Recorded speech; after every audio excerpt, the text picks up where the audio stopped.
کیا ان کی تفتیش ضروری ہے, تحقیق ضروری ہے, نتیجے پر پہنچنا ضروری ہے, یا اس سے پہلے سیاسی قوتیں جو ہے آپس میں بیٹھ جائیں اور مکمکہ کر لیں اور پھر عوام کو ایک مرتبہ پھر نئی بتی کے پیچھے لگا دیں؟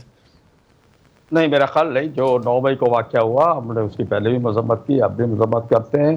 اس پہنچنا چاہیے کہ اس کی بیک پہ کون لوگ تھے, اور عدالتیں جو اس وقت عدالتوں میں مقدمات پڑے ہیں ان کے اوپر سیاستدانوں کو ڈیل نہیں کرنی چاہیے, وہ عدالتوں کو فیس کرنا چاہیے, کیونکہ یہ تو خود پی ٹی آئی کا اپنا بیانیہ ہے اور پی ٹی آئی نے خود اس چیز کو برا سمجھا ہے, خود قائد پی ٹی آئی نے اس کو برا کہا ہے.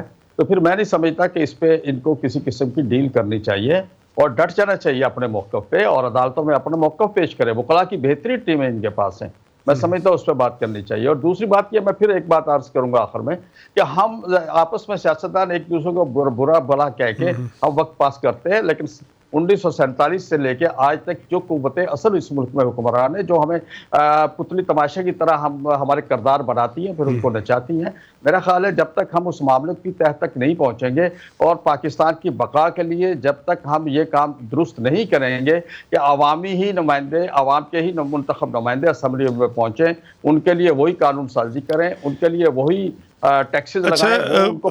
غور صاحب آپ کی موجودگی کا فائدہ غور صاحب آپ کی موجودگی کا فائدہ اٹھاتے ہوئے باقی سیاستدان ایک دوسرے کے خلاف بیان دیتے رہے ہیں. وہ عمران خان صاحب ان کو بڑے جو ہے نازیبا کلمات کا بولا کرتے تھے, کبھی ڈیزل کی بات کرتے تھے, کبھی اچکزئی صاحب کا وہ چادر اڑا کے ان کا اسٹائک کیا کرتے تھے, لیکن وہ چلے, وہ چھوڑیں, ان کو بھولنا چاہیے.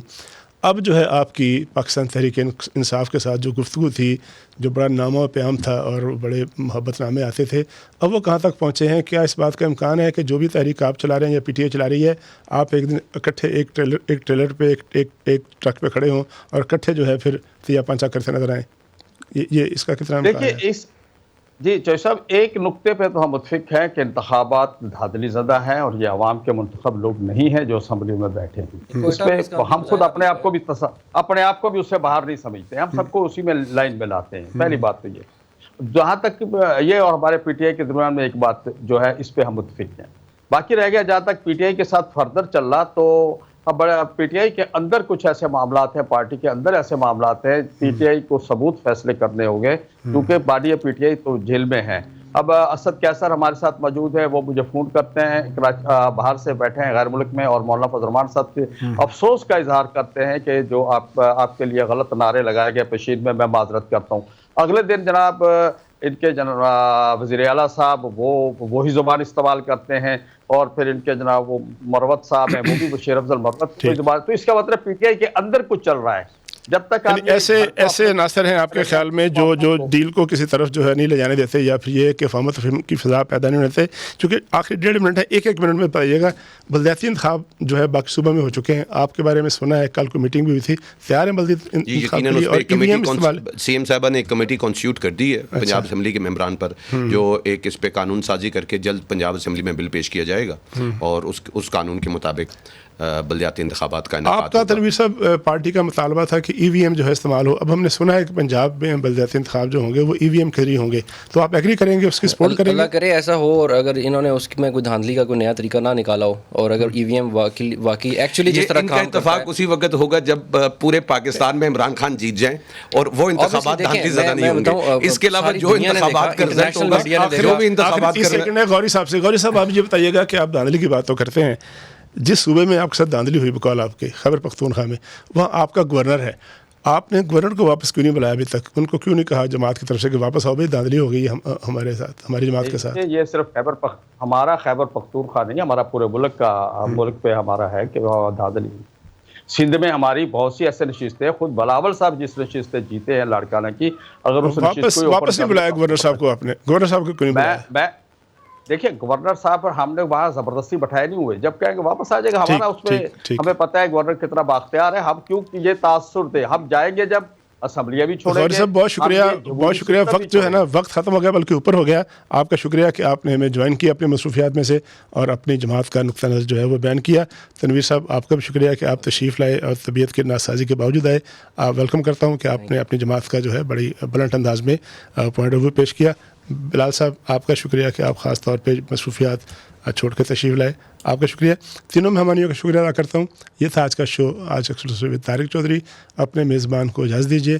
اللہ حافظ.